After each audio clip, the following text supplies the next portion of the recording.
السلام علیکم ورحمۃ اللہ وبرکاتہ۔ بسم اللہ الرحمن الرحیم۔ حجت حدیث سیریز کے اس پروگرام میں آج ہماری جو گفتگو ہے وہ اس پہلو سے ہے کہ بعض لوگ حدیثوں کو رد کرنے کے جو مختلف منہج اختیار کرتے ہیں ان میں ایک منہج یہ بھی ہے کہ چونکہ بعض احادیث قرآن کے خلاف ہوتی ہیں اس لیے وہ قابل اعتماد نہیں ہے، تو ہم ایک مثال جو ہے تطبیقی مثال پیش کرتے ہیں تاکہ یہ بات واضح ہو جائے کہ یہ جو منہج ہے کہ چونکہ بعض احادیث قرآن کے خلاف ہوتی ہیں اس لیے ان کو رد کر دیا جائے، اس کی حقیقت کیا ہے۔ تو اس سلسلے میں ایک مشہور حدیث ہے جو امام مسلم رحمۃ اللہ علیہ نے اپنی کتاب میں نقل کی ہے۔ حضرت ابو ہریرہ رضی اللہ تعالیٰ عنہ بیان فرماتے ہیں کہ رسول اللہ صلی اللہ علیہ وسلم نے میرا ہاتھ پکڑا اور ارشاد فرمایا کہ اللہ تعالیٰ نے مٹی کو سنیچر کے دن پیدا کیا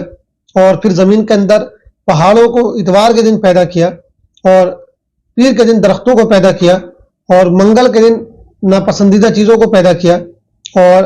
بدھ کے دن نور کو یعنی روشنی کو پیدا کیا اور جمعرات کے دن زمین کے اندر جانور پھیلائے اور عصر کے بعد جمعے کے دن حضرت آدم علیہ السلام کو پیدا کیا جنہیں مخلوقات میں سب سے آخر میں پیدا کیا گیا اور ان کو جمعے کی سب سے آخری گھڑی میں یعنی عصر کے بعد مغرب سے پہلے ان کو پیدا کیا گیا۔ یہ حدیث صحیح مسلم کے اندر آئی ہے۔ تو حدیثوں کو رد کرنے والے یا حدیثوں پر بے وجہ کے شبہات اٹھانے والے لوگ یہ کہتے ہیں کہ چونکہ یہ حدیث قرآن کی آیت کے خلاف ہے، تو قرآن کی آیت یہ ہے جس میں اللہ تعالیٰ فرماتے ہیں کہ آسمان و زمین اور دونوں کے درمیان جو کچھ ہے ان سب کی تخلیق 6 دن میں ہوئی ہے۔ اللہ تعالیٰ کا ارشاد ہے اللہ الذی خلق السماوات والارض وما بینہما فی 6 ایام، کہ اللہ تعالیٰ نے آسمانوں کو اور زمین کو اور جو کچھ ان کے درمیان ہے ان سب کو 6 دنوں میں پیدا کیا۔ تو قرآن کی آیت بتا رہی ہے کہ یہ سب چیزیں 6 دن میں پیدا کی گئی ہے، جبکہ یہ حدیث بتا رہی ہے کہ صرف زمین کے اندر کی چیزوں کو وہ 7 دن میں پیدا کیا گیا۔ تو یہ حدیث اس قرآنی آیت کے خلاف ہے، لہذا یہ قابل اعتماد نہیں ہے۔ چنانچہ جو لوگ اس طرح حدیثوں کا انکار کرتے ہیں ان کا موقف یہ ہے کہ یہ حدیث بالکل جھوٹ ہے، صریح کذب ہے اور یہ غلط طریقے سے رسول اللہ صلی اللہ علیہ وسلم کی طرف منسوب کر دی گئی ہے۔ چنانچہ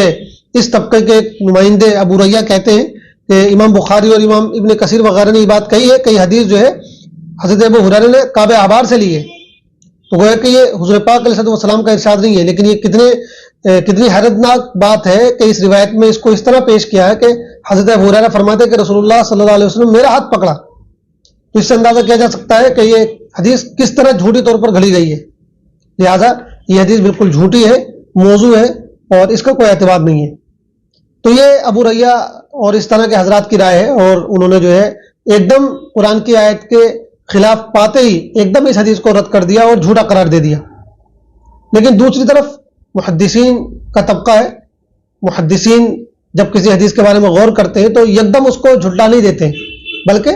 وہ جب دیکھتے ہیں کہ قرآن میں اور حدیث میں کوئی تعارض ہو رہا تو پہلے کوشش کرتے ہیں کہ دونوں میں تدبیر دی جا سکتی ہے کہ نہیں دی جا سکتی ہے۔ اگر تدبیر کی شکل ہوتی ہے کوئی تو تدبیر دیتے ہیں، وہ پورا ایک اصول ہے، پورے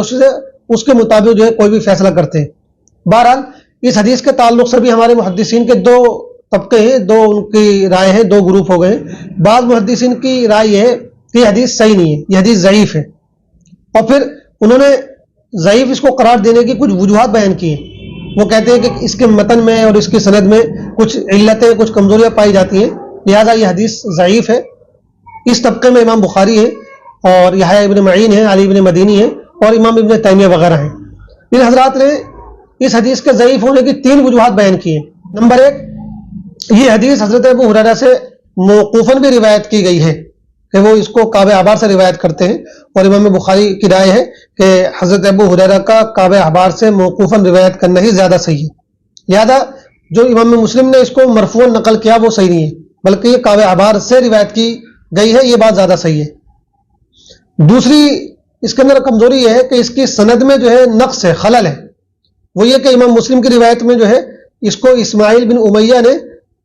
ایوب بن خالد سے نقل کیا ہے، جبکہ صحیح بات یہ ہے کہ اس کو اسماعیل بن امیہ ابراہیم بن ابی یحییٰ سے روایت کرتے ہیں اور ابراہیم بن ابی یحییٰ اس کو ایوب بن خالد سے روایت کرتے ہیں، تو گویا کہ بیچ میں ابراہیم بن ابی یحییٰ کا واسطہ ہے جو حذف کر دیا گیا ہے، اور ابراہیم بن ابی یحییٰ کا معاملہ یہ ہے کہ وہ متہم بالکذب ہے، وہ جھوٹے راوی ہیں، ان کا کوئی اعتبار نہیں ہے۔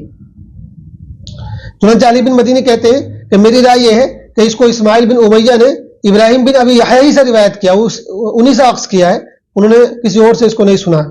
بہرحال تو ایک دوسری وجہ یہ ہے کہ اس روایت کی سند میں جو ہے وہ گڑبڑ ہوئی ہے، لہذا اس کا کوئی اعتبار نہیں ہے۔ اور تیسری ان لوگوں نے جو وجہ پیش کی ہے وہی ہے جو جس کے بارے میں گفتگو ہو رہی ہے کہ یہ حدیث جو ہے وہ قرآن سے ٹکرا رہی ہے، قرآن کے خلاف ہے، کیونکہ قرآن تو بظاہر پوری صراحت کے ساتھ یہ بات کہتا ہے کہ آسمان و زمین اور تمام چیزوں کی پیدائش 6 دنوں میں ہوئی ہے، 2 دنوں میں آسمان کی پیدائش اور 4 دنوں میں زمین اور زمین کے اندر کی چیزوں کی پیدائش، جیسا کہ سورہ فصلت کے اندر اللہ تعالیٰ ارشاد فرماتے ہیں قل ائنکم لتکفرون بالذی خلق الارض فی یومین وتجعلون له اندادا ذلک رب العالمین وجعل فيها رواسي من فوقها وبارك فيها وقدر فيها اقواتها في 4 ايام سواء للسائلين ثم استوى الى السماء وهي دخان فقال لها وللارض ائتيا طوعا او كرها قالت اتينا طائعين فقضاهن 7 سماوات في يومين واوحى في كل سماء امرها۔ تو یہ آیت بتا رہی ہیں، یہ آیتیں بتا رہی ہیں کہ 2 دنوں میں آسمانوں کو پیدا کیا گیا اور 2 دن کے اندر زمین کو پیدا کیا گیا اور 2 دن کے اندر زمین کے اندر کی چیزوں کو پیدا کیا گیا، یعنی زمین اور زمین کے اندر کی چیزوں کو 4 دن میں پیدا کیا گیا۔ جبکہ جو حدیث زیر بحث ہے اس حدیث میں یہ بات کہی جا رہی ہے کہ زمین کو ہی 7 دن میں پیدا کیا گیا، اس میں آسمانوں کی تخلیق کا بھی ذکر نہیں ہے۔ تو یہ حدیث چونکہ ظاہر قرآن کے خلاف ہے لہذا یہ قابل تسلیم نہیں ہے بلکہ یہ قابل رد ہے۔ یہ ہمارے محدثین میں سے ایک طبقے کی رائے ہے، لیکن انہوں نے اس کو فوراً رد نہیں کر دیا بلکہ اور وجوہات اور دلائل دینے کے بعد اس کو رد کیا ہے۔ ایک دم سے انہوں نے یہ نہیں کہہ دیا کہ چونکہ یہ قرآن حدیث کے خلاف ہے بظاہر لہذا یہ جو ہے موضوع اور جھوٹی روایت ہے، بلکہ انہوں نے سند کے اندر متن کے اندر غور کیا اور اس میں جو ان کو کمزوریاں نظر آئی انہوں نے ان کو بیان کیا اور پھر اس کے بعد یہ فیصلہ کیا۔ تو ایک طبقہ تو محدثین کا یہ ہے، لیکن محدثین کا ایک دوسرا طبقہ ہے جو یہ کہتا ہے کہ یہ حدیث بالکل صحیح ہے اور یہ ضعیف نہیں ہے، اور صحیح ہونے کی وجہ یہ ہے کہ امام مسلم نے اس کو اپنی صحیح میں روایت کیا ہے، ان کا صحیح قرار دینا اور اپنی صحیح میں اس کو روایت کر دینا یہ اس کے صحیح ہونے کی علامت ہے۔ اور پھر ابن حبان نے بھی اس کو اپنی صحیح میں روایت کیا ہے۔ جہاں تک ان کمزوریوں کی یا ان خرابیوں کی بات ہے جن کی طرف بعض محدثین نے اشارہ کیا، جن کا بھی ہم نے ذکر کیا، تو اس حدیث کو صحیح ماننے والے حضرات نے ان کا جواب دیا ہے۔ چنانچہ پہلی جو بات کہی گئی تھی کہ یہ موقوفاً بھی روایت کی گئی ہے اور اس کا موقوف ہونا ہی صحیح ہے، تو اس سلسلے میں یہ حضرات محدثین فرماتے ہیں کہ اس کو امام بخاری رحمۃ اللہ علیہ نے یہ بات کہی ہے کہ بھئی یہ موقوفاً صحیح ہے، لیکن امام بخاری رحمۃ اللہ علیہ نے اس کی کوئی دلیل نہیں پیش کی ہے، اور انہوں نے ان راویوں کا نام پیش کیا جنہوں نے کعب احبار کے اس قول کو جو ہے حدیث بنا دیا ہے۔ تو امام بخاری کے صرف یہ کہہ دینے سے کہ یہ موقوف ہے، اس کو موقوف مان لینا درست نہیں ہو سکتا ہے، جبکہ تمام راویوں نے اس کو مرفوعاً نقل کیا ہے اور ائمہ نے جو اپنی کتابوں میں اس حدیث کو درج کیا ہے تو وہ مرفوعاً درج کیا ہے، اس لیے یہ بات بغیر دلیل کے کسی بھی طرح تسلیم نہیں کی جا سکتی ہے کہ یہ موقوف صحیح ہے،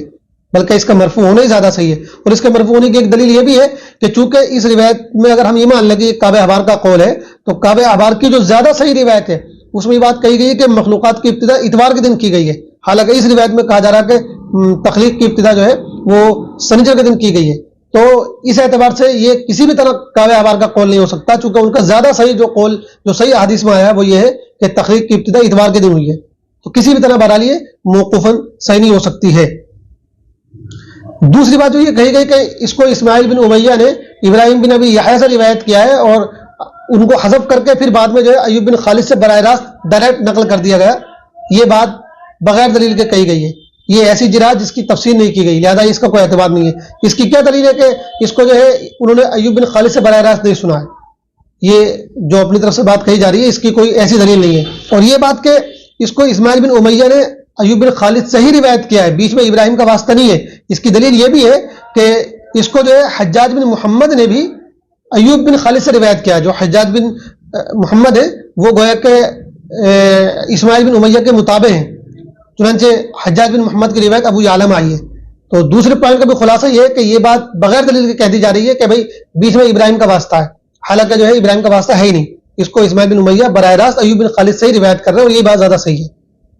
جہاں تک تیسری بات ہے، تیسرا پہلو ہے کہ یہ حدیث قرآن کے ظاہر سے ٹکرا رہی ہے، تو اس سلسلے میں جیسا کہ ہم نے پہلے بھی عرض کیا کہ ہمارے محدثین جو ہے پہلے تطبیق کی کوشش کرتے ہیں، چنانچہ اگر غور کیا جائے تو اس حدیث میں اور قرآن کی آیتوں میں بالکل تطبیق ہو سکتی ہے۔ دراصل پہلی بات تو سمجھنے کی یہ ہے کہ قرآن میں جہاں بھی یوم کا لفظ آیا ہے، دن کا جس کا ہم ترجمہ کرتے ہیں، تو اس سے مراد یہ والا دن نہیں ہے جو سورج کے طلوع ہونے سے لے کر سورج کے غروب ہونے تک مراد ہوتا ہے، کیونکہ سورج کا طلوع و غروب تو یہ بہت بعد کی بات ہے، سورج کی تخلیق تو بہت بعد میں ہوئی ہے، اور یہ حدیث اور قرآن کی آیتیں اس سے پہلے کے مرحلوں کو بتا رہی ہیں۔ اور پھر قرآن میں جو ہے یوم کا لفظ آیا ہے وہ کہیں جو ہے 1000 سال کے برابر قرار دیا گیا ہے, کہیں 50,000 سال کے برابر قرار دیا گیا ہے, اور کہیں کہیں ہمارے دنیاوی دنوں کے برابر قرار دیا گیا ہے. تو مطلب یہ ہے کہ یوم جو ہے یہ دنیاوی دنوں کی طرح کوئی دن نہیں ہے, بلکہ یوم دراصل یہ مرحلے کا نام ہے. قرآن میں جو ہے یوم کو مرحلوں کے معنی میں استعمال کیا گیا ہے, زمانی مرحلے. اب زمانی مرحلے ایک ہو سکتا ہے بہت لمبا زمانی مرحلہ ہو, پھر اس کو جو ہے چھوٹے چھوٹے مرحلوں میں تقسیم کر دیا جائے. تو قرآن کے اندر جو 2 یوم کا ذکر کیا گیا ہے, 2 دن, تو دراصل اس سے طویل مرحلے مراد ہیں, اور اس حدیث کے اندر جو دن کا ذکر کیا گیا, یوم کا ذکر کیا گیا, اس سے چھوٹے مرحلے مراد ہیں. تو تطبیق کی شکل یہ ہے کہ قرآن میں یہ بات کہی گئی کہ 2 دنوں میں آسمان کو پیدا کیا گیا, 2 دنوں میں زمین کو پیدا کیا گیا, اور 2 دن میں زمین کے اندر کی چیزوں کو پیدا کیا گیا. تو یہ حدیث ان 4 دنوں کی تشریح کر رہی ہے, ان 4 مرحلوں کی تشریح کر رہی ہے جن 4 مرحلوں میں قرآن نے جن 4 مرحلوں کو قرآن نے زمین اور زمین کے اندر کی چیزوں کو پیدا کرنے کے حوالے سے ذکر فرمایا ہے. تو اس حدیث نے بتایا کہ زمین اور زمین کے اندر کی چیزوں کو جو 4 دن میں پیدا کیا گیا, قرآن میں جس کا ذکر کیا گیا ہے, وہ 4 دن جو ہیں, وہ 4 مرحلے جو ہیں دراصل 7 چھوٹے چھوٹے مرحلوں میں تقسیم ہیں. چنانچہ پہلے مرحلے میں جو ہے مٹی کو پیدا کیا گیا, پھر دوسرے مرحلے میں پہاڑوں کو پیدا کیا گیا, اور پھر اس طرح جو ہے اس حدیث نے 7 مرحلوں کی جو ہے تقسیم کر دی ہے اور تشریح کر دی ہے. تو خلاصہ یہ ہے کہ یہ حدیث اگرچہ بظاہر قرآن سے ٹکرا رہی ہے, لیکن جب ہم غور کرتے ہیں تو دونوں میں جو ہے تطبیق نکل جاتی ہے. تطبیق کی جو شکل ہے وہ یہی کہ قرآن میں بڑے 6 مرحلوں کا ذکر کیا گیا ہے, 2 مرحلوں میں آسمان, 2 مرحلوں میں زمین, اور 2 مرحلوں میں زمین کے اندر کی چیزیں. اور اس حدیث میں چھوٹے چھوٹے 7 مرحلے بیان کیے گئے, جو 7 مرحلے دراصل ان 4 بڑے مرحلوں کے چھوٹے مرحلے ہیں جن میں زمین اور اس کے اندر کی چیزوں کی تخلیق کا قرآن میں ذکر کیا گیا ہے. لہذا